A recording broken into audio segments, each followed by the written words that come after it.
So hello, and I send my greetings to all of you in this amazingly Zoom connected world of ours. And I give my thanks to Martha and Lucy and SAQA for the opportunity to share my art. So the next quote, thanks Lucy. I live in Cambridge, Massachusetts, and for 35 years I've had the great good fortune to be a quilter and a shibori dyer who mostly makes landscapes. Ebb and flow has so many interpretations. I was really happy that my more literal quilt was accepted. It's the turning of the tide when ebb becomes a flow, energetically goes back to the shore. Next. My quilts usually begin by drawing. By the way, that's me very younger out there. But anyway, I sit and try to capture the beauty of a place.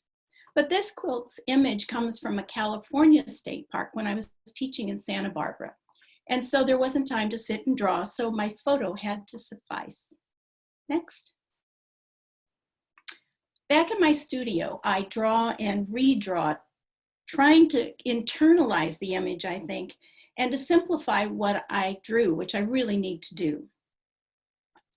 So there wasn't time, I also imagine the patterns and try to bring the band's landscape to life. And I have to figure out how much shibori I need to dye.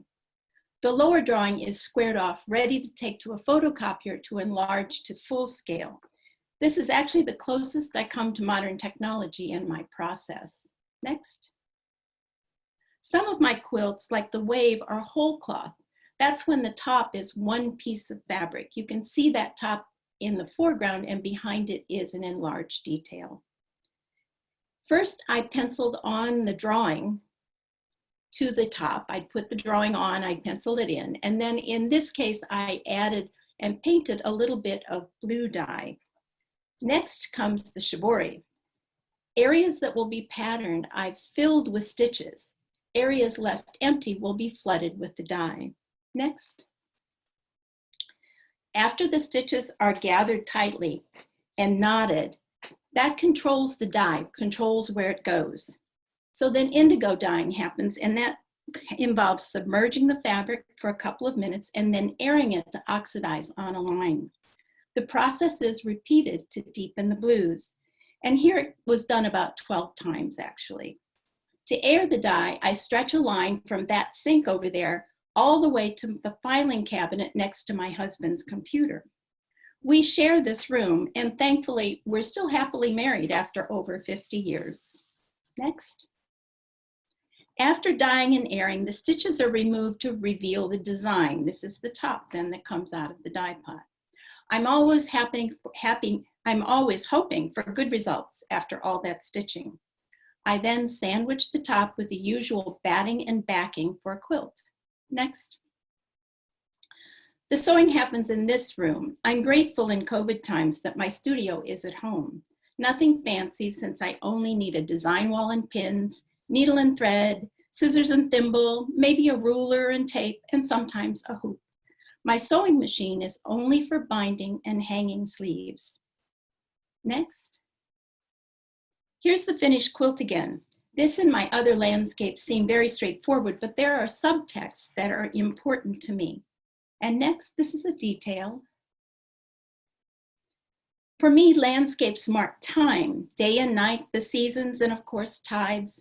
This lets me stop time just for a moment in a way that counters our hectic pace, as does all that wonderful hand stitching that keeps me healthy. Next. I love celebrating our natural world that needs protection. I rarely create direct messages like the word melting in this map of the Arctic Circle. More often, it's a place I want to preserve, like Walden Pond on the right, sharing good memories of places that often resonate with viewers. Next. My love of stitching has grown over the years. Stitch shibori offers endless opportunities.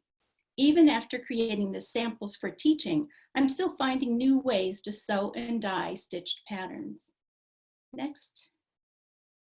I'm also indulging my passion for hand stitching in pieced quilts. Here I applique and quilt simultaneously by hand, directly right into batting and backing, leaving the edges raw. A few dots of glue may temporarily hold the pieces in place before I sew them down, but there are no fusibles. And it's a detail, on the right is a detail of this quilt. Next. More and more, I'm smitten with the energetic stitchery of Boro, the Japanese tradition of mending by hand. It has influenced my work, including a series on water lilies. I'm also excited about dyeing indigo over fiber reactive colors, which creates lovely, lovely halos. Next. And recently, I've turned back to reading poetry, which seems comforting in our times. This quilt is inspired by Boro and a haiku by Basho, another tide flowing. It goes, harvest moon, the sea rises, almost to my door. And here's a detail. So I thank you for listening.